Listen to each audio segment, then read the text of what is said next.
A vida doce, mas sem moleza.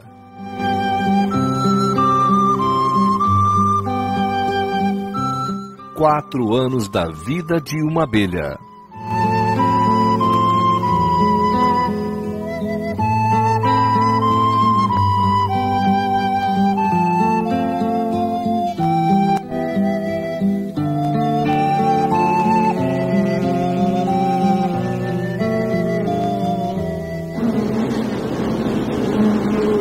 Da claridade de um dia ensolarado, entra-se para a escuridão da colmeia. Na reentrância de uma das pedras da cidade antiga, fica a entrada para a colmeia.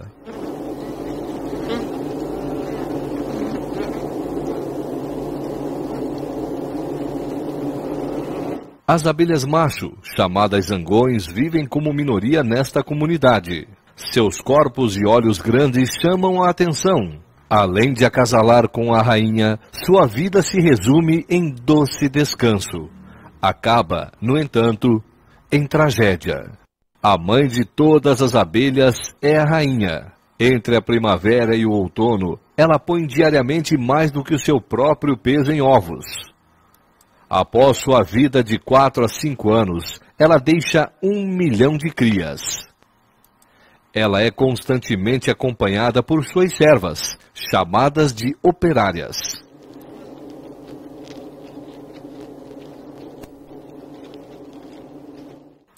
Estas cuidam da rainha, alimentando-a e mantendo-a limpa.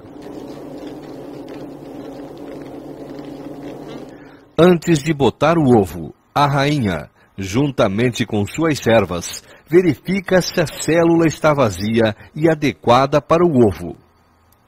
Ao mesmo tempo, verifica com as patas anteriores o seu tamanho. Grandes berços são destinados para os zangões, pequenos berços para as operárias. Em 3 dias, a larva se transforma em pupa. A partir de agora, elas já recebem alimento. Disto se encarregam as abelhas cuja idade está entre 6 e 12 dias.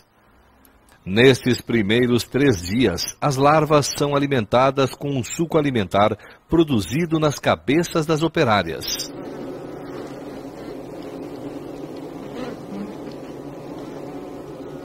A larva se parece, literalmente, com um verme na banha. Ela come muito e rapidamente, pois dentro de 6 dias, este estágio de crescimento deverá estar concluído.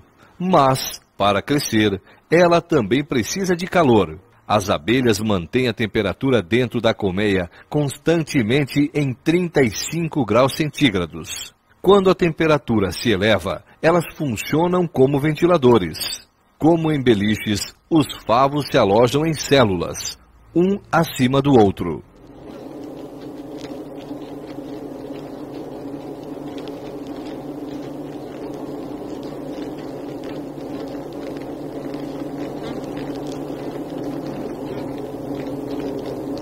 No topo ficam os doces estoques de mel, e estes são vitalmente necessários,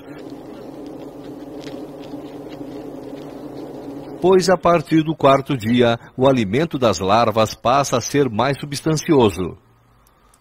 Ela passa a receber, além do suco alimentar, mel e pólen, rico em proteínas, que contém importantes matérias para o seu crescimento. Cada larva é alimentada entre 2.000 e 3.000 vezes durante os primeiros 6 dias. Não é surpreendente que ela cresça rapidamente e aumente seu tamanho corporal em 1000 vezes neste tempo. A célula passa a ser muito pequena para ela. Durante esta fase, as operárias fecham as células com cera, que permite a passagem do ar.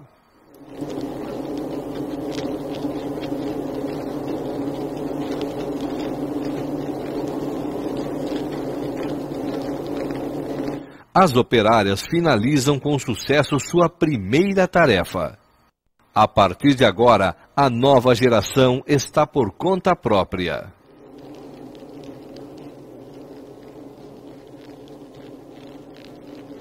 Fechada em sua célula, o verme começa a preencher o interior desta com uma espécie de teia finíssima. Depois, ela se transforma finalmente numa crisálida.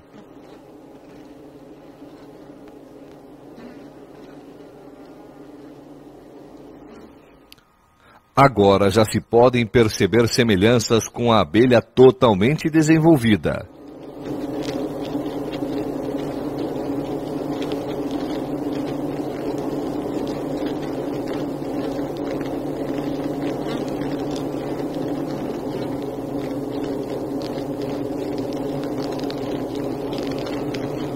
Passaram-se apenas 21 dias desde a postura dos ovos. Depois do 6º dia, a abelha abre o lacre de cera e sai de sua estreita morada com esforço.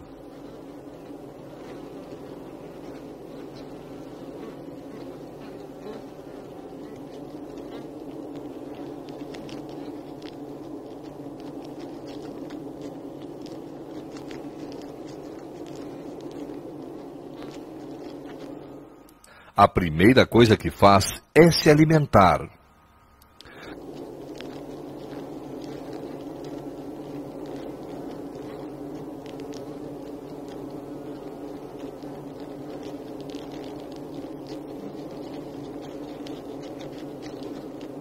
Até que um zangão saia de sua célula, passam-se 24 dias. Os momentos de sua saída são provavelmente os mais penosos de sua boa vida.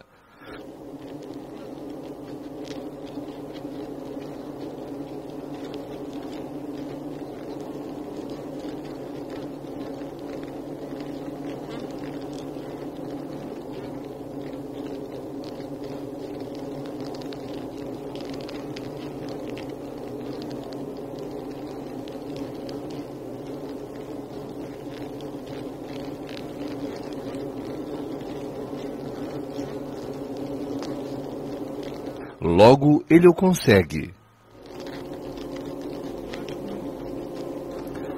Esta operária, recém-saída da célula, seca suas asas. Tudo o que contém açúcar serve de alimento para as abelhas. As larvas e crisálidas que não se desenvolveram são absorvidas. E suas carcaças são levadas para fora da colmeia. O mesmo é feito com as abelhas velhas que morrem no interior da colmeia. A higiene é muito valorizada na colmeia, a fim de evitar doenças.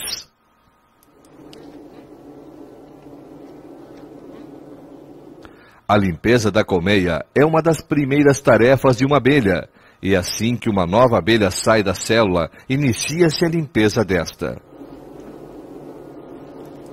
A limpeza, a alimentação e a ventilação são as tarefas mais importantes que uma abelha deve desempenhar. Mas a partir do 10º dia de vida, inicia-se uma nova fase. A abelha passa a ser construtora.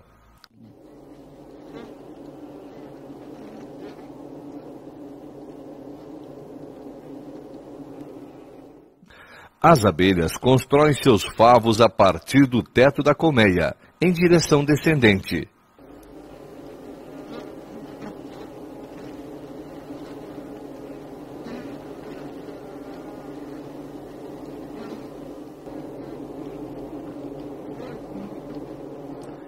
Isto é feito em completa escuridão, como tudo o que acontece dentro da colmeia.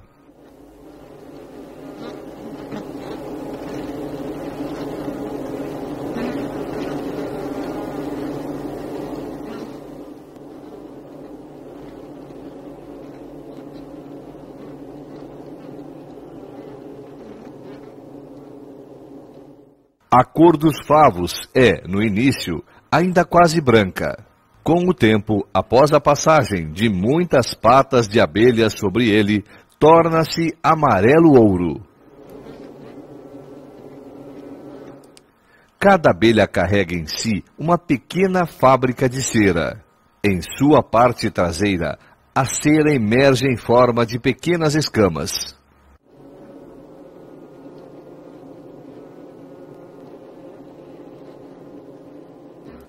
A abelha retira-as, então, de entre as dobras de sua pele com as patas traseiras e coloca-as sobre seu abdômen.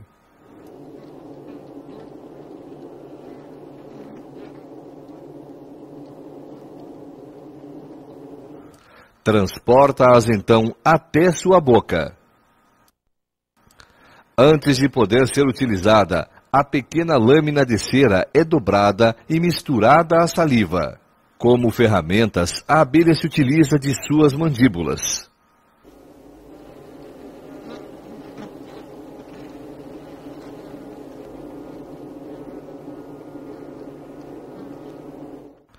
A temperatura ideal para se trabalhar a cera fica em torno de 35 graus centígrados.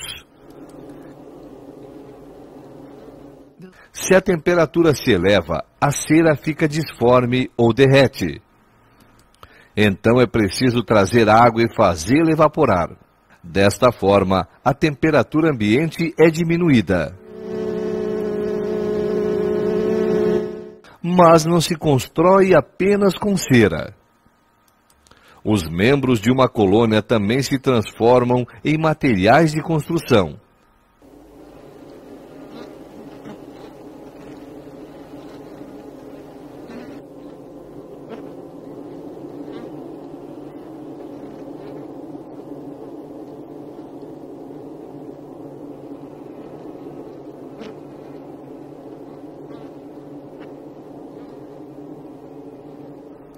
Observar esta operação circense sempre nos dá motivos para admiração. Cada célula mede precisamente de parede a parede 5,2 milímetros. Através do formato sextavado, o espaço dentro da colmeia é melhor utilizado. A direção na qual os favos são paralelamente construídos, mesmo em colmeias redondas, acompanha as abelhas em cada nova moradia. Como experiência, ofereceu-se a esta colônia um barril de madeira como moradia. A seta sobre o vidro aponta para o norte. Será que as duas faixas de metal que prendem o barril vão influenciar o senso de direção das abelhas? Pois elas dependem do magnetismo da Terra e a bússola o comprova. Após 4 semanas, as abelhas construíram seus favos. É surpreendente. As duas faixas de ferro foram suficientes para perturbá-las totalmente. Mas voltemos à nossa colônia. Impacientemente as abelhas esforçam-se para entrar na colmeia, para se libertarem da carga que trazem, o néctar. Como uma corrente, ele é passado de abelha a abelha.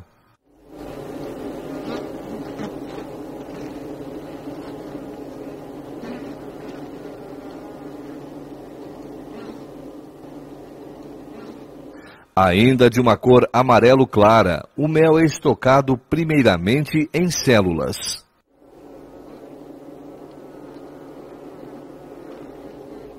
Mas não apenas mel é repassado pelas abelhas umas às outras. São repassados também elementos que demonstram que estas abelhas pertencem a esta colmeia. Quando a umidade do mel cai em 20%, todo o procedimento é reiniciado. Como um aspirador de pó, a abelha limpa a célula.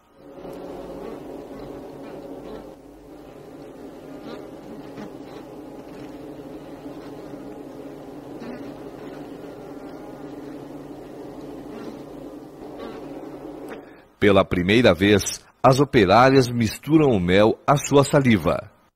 Ela impede o desenvolvimento de bactérias e torna o mel durável. Quando está pronto, é então armazenado. Cerca de 20.000 abelhas foram necessárias para produzir 500 gramas deste mel dourado. Protegido pela cera, que permite sua ventilação, o estoque para o inverno estaria garantido. não fossem outros fatores.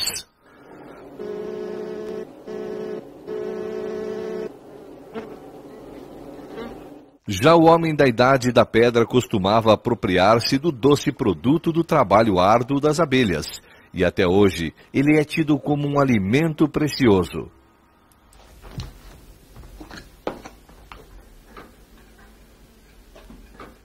O que foi preparado pelas abelhas à custa de muito trabalho é retirado em poucos minutos dos favos.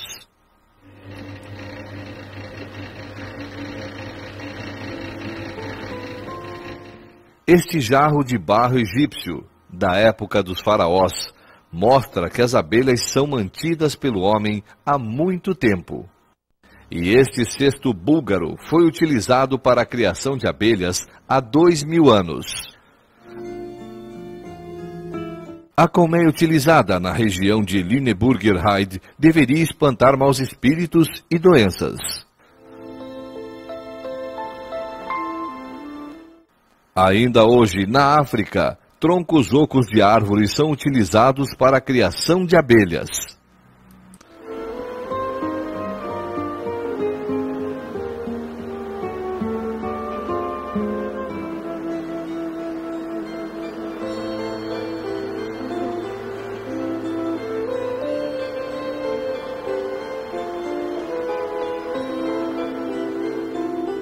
Nas regiões altas da Bavária, colocava-se a colmeia na varanda das casas dos agricultores.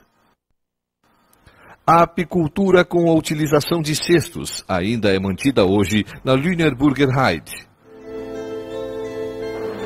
Não importa quais ou de qual material sejam as colmeias, a rígida divisão de tarefas entre as abelhas é a mesma em todos os lugares. A partir do 18º dia, a abelha tem a função de vigiar e controlar a entrada das outras abelhas, que voltam com o néctar. Como senha para a entrada na colmeia, vale apenas um estômago cheio de mel. Zangões estrangeiros, no entanto, sempre têm passagem garantida. Apesar de vigiarem, algumas vespas que roubam mel conseguem chegar aos favos. Mas mesmo dentro da colmeia funcionam os serviços de defesa. Cada ladrão deve pagar pelo roubo com a sua vida.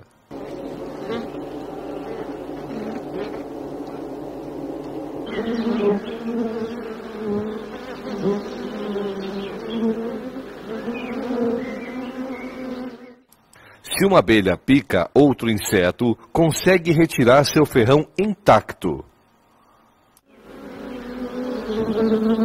O contrário acontece quando, por necessidade, ela pica um ser humano ou outro mamífero. O ferrão, por causa do seu formato, fica preso na pele elástica e, desta forma, a abelha, querendo sair, deixa atrás de si todo o aparelho ferroador. Assim, ela mesma se sentenciou à morte. A arma deixada no local da picada continua agindo, já que o nervo foi deixado também. Ele empurra o ferrão cada vez mais para dentro da pele da vítima. O veneno é injetado através da ferida.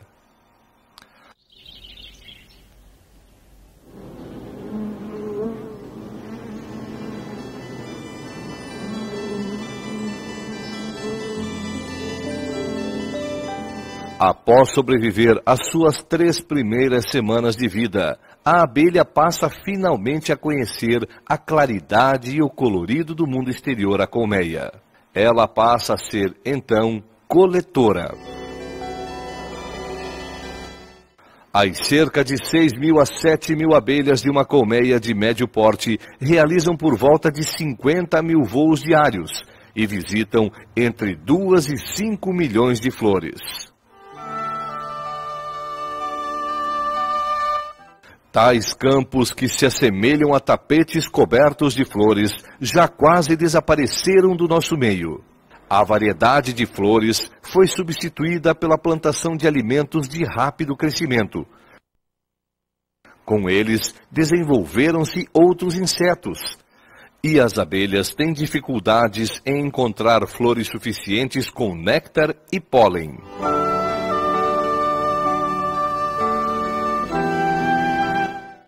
A cada saída da colmeia, a abelha visita apenas um tipo de flor. Do interior da flor, ela suga o néctar para dentro dos seus recipientes de transporte. Apenas uma pequena quantidade é utilizada para suas próprias necessidades. Água doce não mata a sede.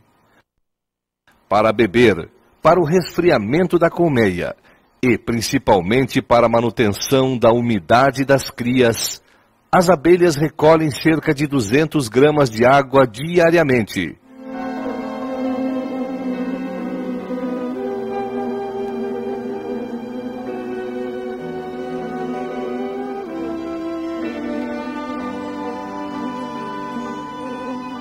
Não apenas substâncias líquidas são trazidas para a colmeia, mas alimento sólido também precisa ser armazenado. O pólen é recolhido e misturado ao mel e transportado em bolsas nas pernas traseiras.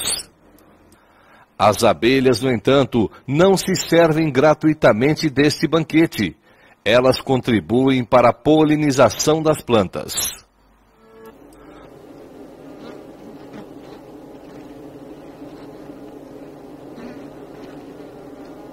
Voltando à colmeia e à escuridão, a abelha encontra uma célula vazia e lá coloca todo o pólen que trouxe consigo. A abelha coletora deixa, então, o trabalho de preparo do pólen aos cuidados de uma colega mais nova.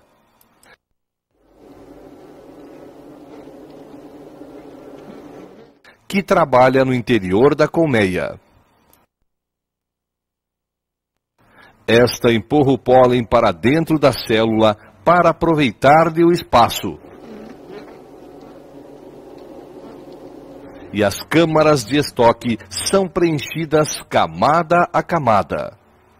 O pólen, além de ser utilizado na alimentação das crias, constitui a base para a produção da geleia real. Um favo cheio de pólen assemelha-se a uma paleta colorida, já que tipos diferentes de flores produzem pólen de diferentes cores. Estas cores diferentes, no entanto, não fazem diferença no interior da colmeia, ao contrário do que acontece ao ar livre. As cores das flores sinalizam o caminho para as abelhas. O amarelo e o azul são vistos de formas semelhantes a que nós os vemos. Já para o vermelho, são cegas. Mas veem nestas flores a luz ultravioleta refletida. A abelha possui 5 olhos.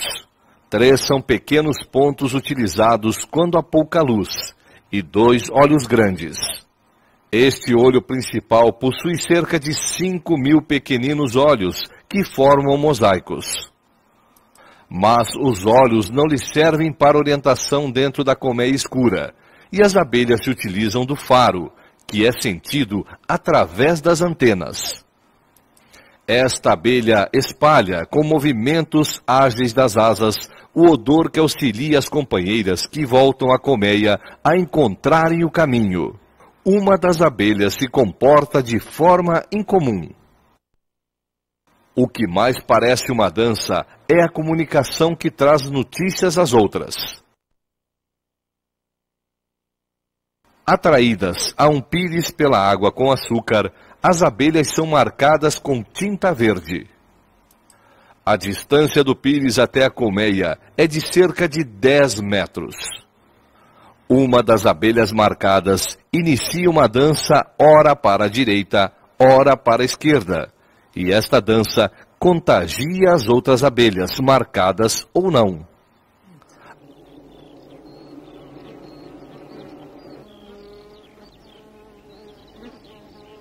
As abelhas que ainda não haviam sido marcadas recebem agora um pontinho de tinta amarela. O que se passa é a chamada dança rotativa.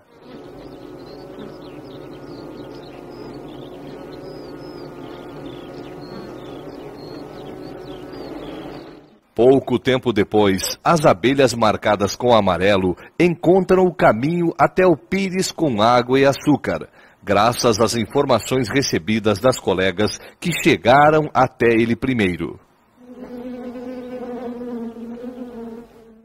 Para dificultar a tarefa, o pires é levado a 500 metros da colmeia. Cada abelha que pousa sobre ele recebe uma marca branca. Como se dará agora o repasse de informações das abelhas umas às outras?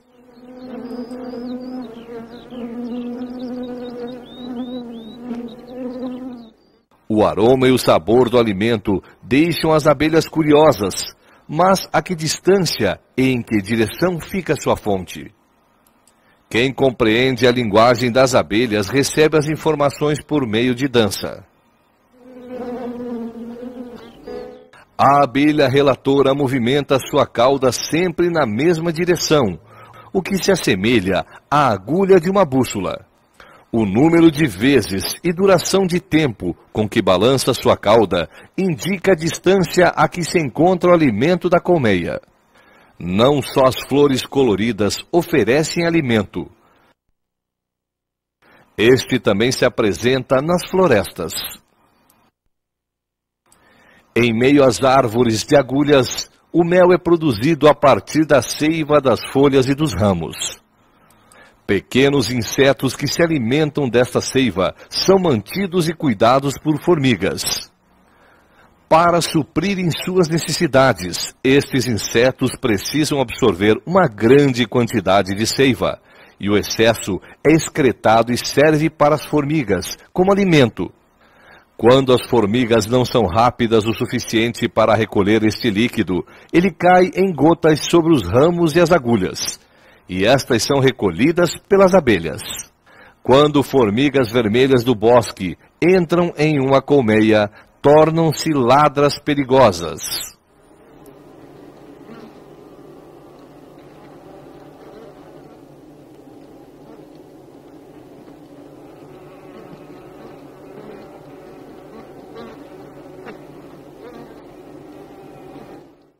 Em comparação com seu tamanho, desenvolvem uma força descomunal. Um zangão recém-formado é retirado à força de sua célula.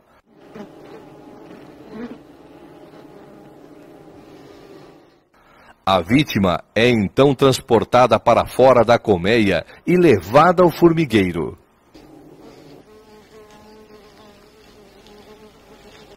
A perda de indivíduos de uma colmeia não traz maiores consequências para a vida da comunidade. Esta colmeia, no entanto, atingiu um limite quanto à sua proporção. O aroma da velha rainha não é mais reconhecido por todas as abelhas, e o sentimento de unidade já não é tão forte. Portanto, uma parte das abelhas cria novas rainhas. Células maiores são construídas e as princesas recebem como alimento apenas geleia real e não pólen. Estas larvas são alimentadas como as outras durante o máximo de 6 dias até que suas células sejam cobertas. O tempo de desenvolvimento de uma abelha rainha, da postura do ovo até a saída da célula, leva 16 dias. 5 dias a menos que uma abelha comum, e 8 dias a menos que um zangão. Algumas horas antes da saída de sua célula, a rainha é anunciada por ruídos semelhantes a cornetas.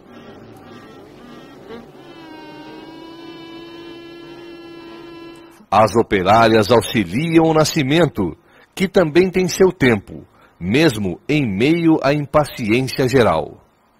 A rainha então encontra as células de suas irmãs princesas e mata uma a uma a ferroadas.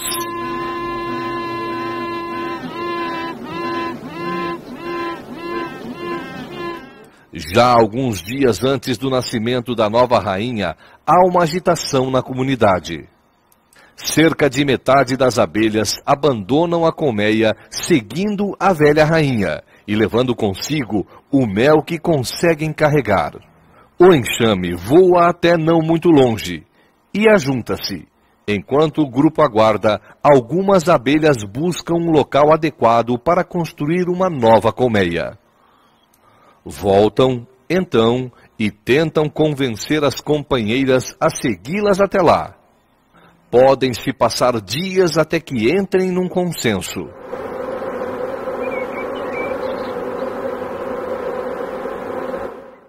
Finalmente, decidem-se por um carvalho cujo tronco está oco.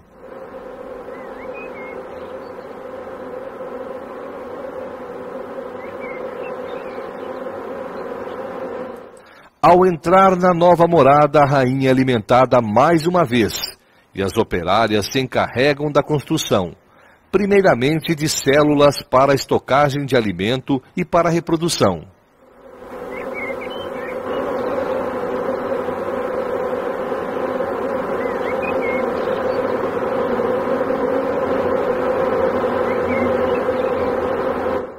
Em apenas 6 semanas são construídos vários favos com mais de 1 metro de comprimento.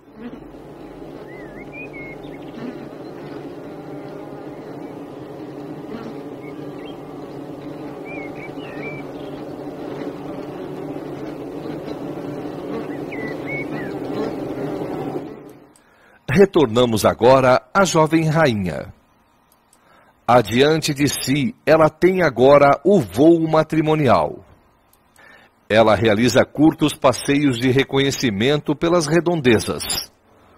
O acasalamento acontecerá durante o voo, em lugares específicos onde os zangões se encontram. A fim de localizar os zangões, uma rainha pronta para acasalar teve que ser conduzida por meio de balões coloridos. Assim que o local é encontrado, centenas de zangões arremessam-se sobre a rainha.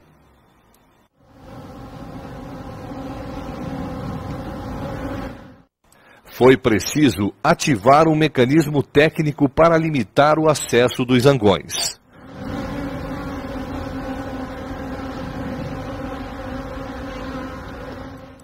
A abelha rainha acasala-se com vários zangões.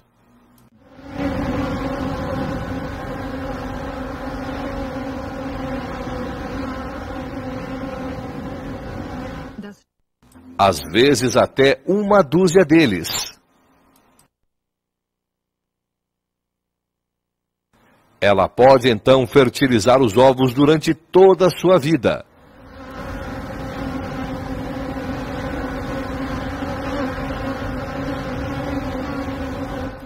Após o acasalamento, o zangão cumpriu a missão de sua vida. Ele cai e morre.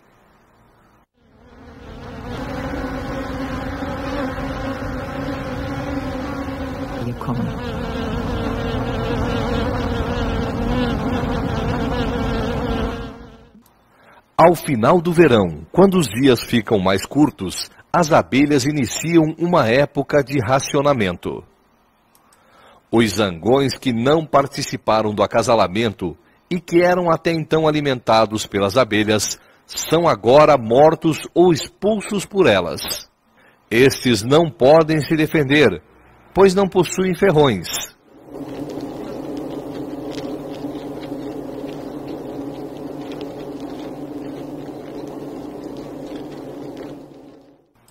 A perseguição dura semanas, até que o último zangão esteja morto.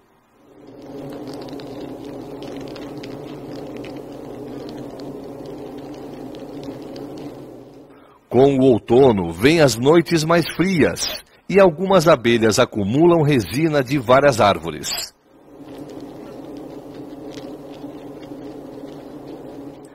Esta própolis é transportada como pólen nas pernas traseiras e retirada com a ajuda de outras abelhas. Ela é usada então para a vedação e desinfecção da colmeia.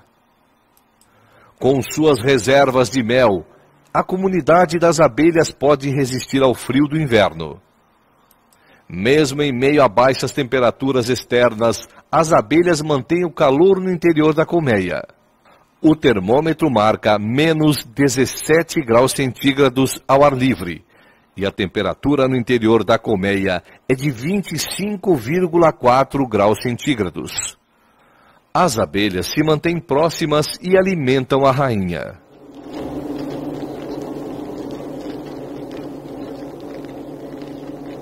Apenas após o inverno, as operárias vão reiniciar o trabalho da construção das células para as larvas e a alimentação destas. Numa comunidade de abelhas, a vida de cada uma é voltada à de todas as outras. Como indivíduos, as abelhas melíferas não podem sobreviver. Cada uma precisa trabalhar para garantir o ciclo da vida. E que na primavera a cidade de mel e cera esteja repleta de vida outra vez.